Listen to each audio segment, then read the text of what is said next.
in terms of their increased cost in gas and food over the next year because of the Iran war?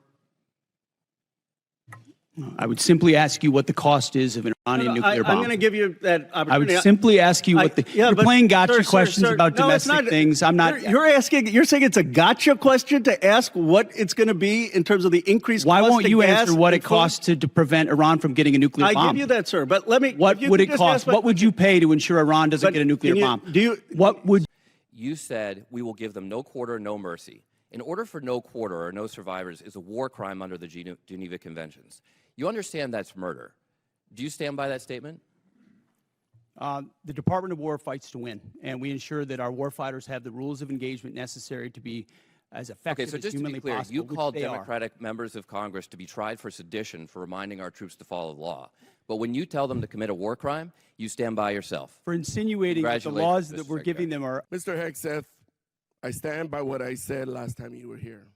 You were incompetent then, you're incompetent now, and you're the gift that keeps on giving when it comes to incompetence. Any moves we make with general officers, first of all, I thank them for their service, and ultimately... My impression is you thanked him by a text or a phone call. You didn't even do it to his face. Out of respect for these officers, we never talk about the nature of their removal, but every one of them, including myself, knows that they serve at the pleasure of the president. Him? Ultimately, out of respect to these officers, we don't reveal it. However, I will note, it's very difficult to change the culture of a department that was been destroyed by the wrong perspectives. So you think General George destroyed a culture? There are many, we've gotten rid of many general officers in this administration because we need new leadership. You have no way of explaining why you fired one of the most decorated and remarkable men who's we ever needed served new the leadership. Nation. That's and my so answer. your answer is a very immature way of responding to my request. The issue in front of this is whether the decision to remove General Randy George strengthened the Army or created an avoidable disruption during an active operational period. General George, who also served as commanding general at 1st Corps at JBLM, has been serving for 4 decades, including multiple command and operational leadership roles, culminating as Chief of Staff of the Army, responsible for readiness, force modernization, and the welfare of over 1 million soldiers and civilians. He was removed in the middle of an active conflict involving U.S. operations against Iran when leadership continuity is most critical. Public reporting indicates that General George's removal may have followed disagreements over Army personnel matters, including concerns regarding withheld promotions. So my question, Secretary, is this: what specific national security risk, mission risk, or leadership concern did General George present that justified removing him in the middle of a conflict, or was he removed because he challenged some decisions? And I guess my question is this about loyalty to Trump, or is it about what's good for the mission? I understand what you're implying, but it's about the Constitution and our military and its ability to execute, and I'm going to make sure the President has the finest officers across the force prepared to deliver. So this committee funds weapons, readiness, recruiting, professional development, and leadership pipelines. But no amount of money can compensate for a force that may lose trust in the fairness of advancement. And this is fairness. We believe in merit. We have always had a merit-based system. That's not the argument. No, we have not. Not under the Biden administration, we did not. It became social engineering, not merit, and we're fixing it quick. No, it did not. It did not. You've testified that it was $25 billion in cost in terms of the munitions we used and what we paid for it.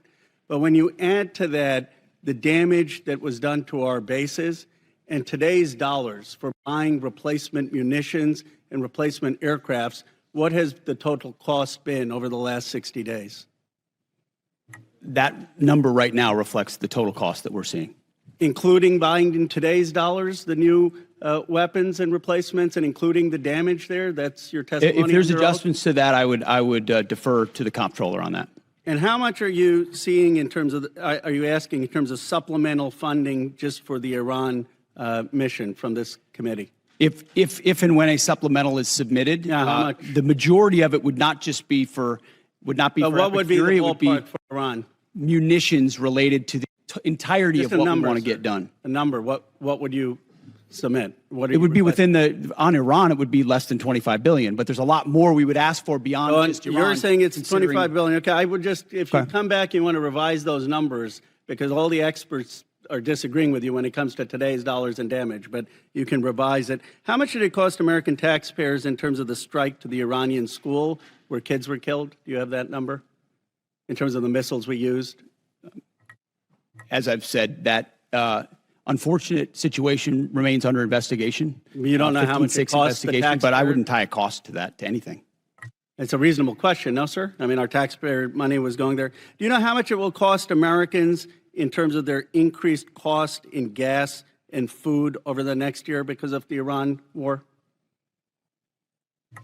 I would simply ask you what the cost is of an Iranian nuclear bomb. I'm going to give you that opportunity. I would simply ask you what the. You're playing gotcha questions about domestic things. I'm not. You're saying it's a gotcha question to ask what it's going to be in terms of the increased cost of gas. Why won't you answer what it food? costs to prevent Iran from getting a nuclear bomb? I give you that, sir. But let me. What would it cost? What would you pay to ensure Iran doesn't get a nuclear bomb?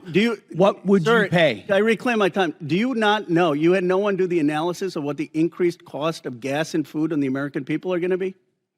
What is the cost of Iran holding that straight at issue with nuclear weapons? It's $631 billion, which means it's an increase of $5,000 a year for American households. Now, let me give you this point. You're saying that your operation is preventing a nuclear Iran.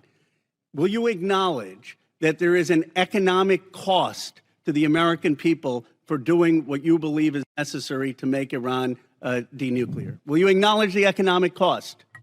We have an incredible economic team that's managing this better than but what the previous administration did to our economy, what the previous administration did with inflation, what the previous administration did with COVID, and you're going to lecture this administration about the economy? You know what is upsetting? Incredible. You didn't even do the analysis on how much it's costing the American people. It's one thing if you said, okay, it costs the American people $5,000, but we think it's worth it. That's what we've done in World War II and other wars. Here's what it costs. You got to pay for it. You don't even know what the average American is paying. You don't know what we paid in terms of the missiles that hit the Iranian school. You don't know what we're paying in terms of gas. You don't know what we're paying in terms of food. Your 25 billion number is totally off. It's the incompetence. The girls' school that got hit in the first days of this war. There is absolutely no question at this point what happened. We made a mistake. And that happens in war. We identified this target based on earlier charts, and yet 2 months after it happened, we refused to say anything about it, giving the world the impression that we just don't care. We do not care about the casualties and the chaos that is caused by our war, and we should care, even if we want to prosecute that war. Now, I agree with the chairman.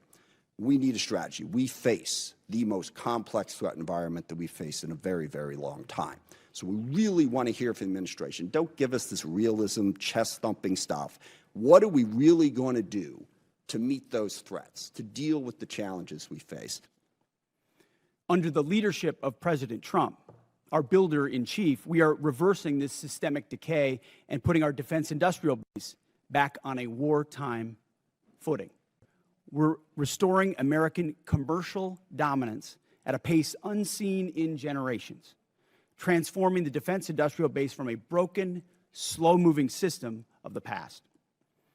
We have flipped the Pentagon acquisition process from a bureaucratic model to a business model, 180, decisively moving from an acquisition environment paralyzed by bureaucratic red tape into an outcomes-driven organization focused on delivering the most at cost, at scale for taxpayer dollars.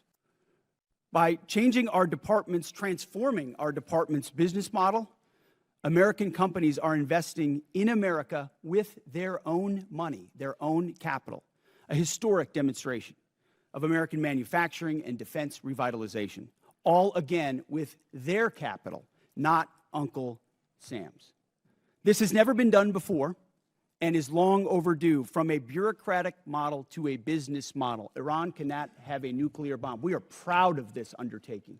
I am proud that President Trump has had the courage to do it, and I look forward to sharing more about what our troops have accomplished.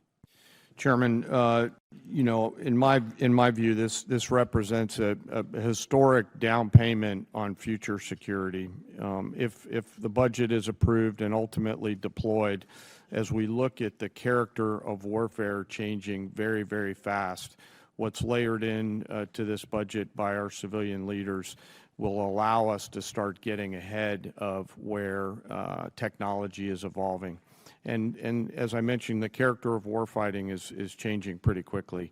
Mass, simultaneity, autonomy, undersea, space, cyber, information, all of those ways that are now manifesting themselves on the battlefields around the world require a higher end of capital investment, and that's why we're grateful for the opportunity to have this budget make its way to the joint force. So it's an important down payment on the future here, sir. President Trump has been clear-eyed, from the killing of Qasem Soleimani to the pulling out of the Iran deal to Midnight Hammer and now to this effort to recognize that you have to stare down this kind of enemy who's hell-bent on getting a nuclear weapon and get them to a point where they're at the table giving it up in a way that so they never have it. So they haven't broken yet. Okay, we haven't gotten there yet. For all of the well, their nuclear facilities have been obliterated. Underground, they're buried, and we're watching them 24/7. So we know where any nuclear material reclaiming might be. My time for we're just watching a quick second here. We had to start this war, you just said, 60 days ago, because the nuclear weapon was an imminent threat. Now you're saying that it was completely obliterated? They had not given up their nuclear ambitions, and they had a conventional shield of thousands of missiles. So Operation Midnight Hammer accomplished nothing of substance. It left us at exactly the same place we were before. So much so that their facilities we had to were start bombed a war. and obliterated. Their ambitions continued, and they're building a conventional shield. All right, of let me missiles. try again. It's the North Korea strategy. You know this very well. The North Korea strategy was use conventional missiles to prevent anybody from challenging them, so they could slow walk their way to a weapon. President Trump saw Iran at its weakest moment, took an action to ensure, in a way that only the United States of America could do with our Israeli partners, and yet to ensure their conventional shield was brought one to other heel, question, which we've done. if I could get 18 months. What we didn't miss, and we're here in this committee, is that Joe Biden, with no accountability, gave hundreds of billions of dollars of our weapons to Ukraine, to an outcome that never would have happened if President Trump was president. Question. Subscribe, share, like, and comment. Subscribe, share, like, and comment. Subscribe, share, like, and comment. Subscribe, share, like, and comment. Subscribe, share, like, and comment.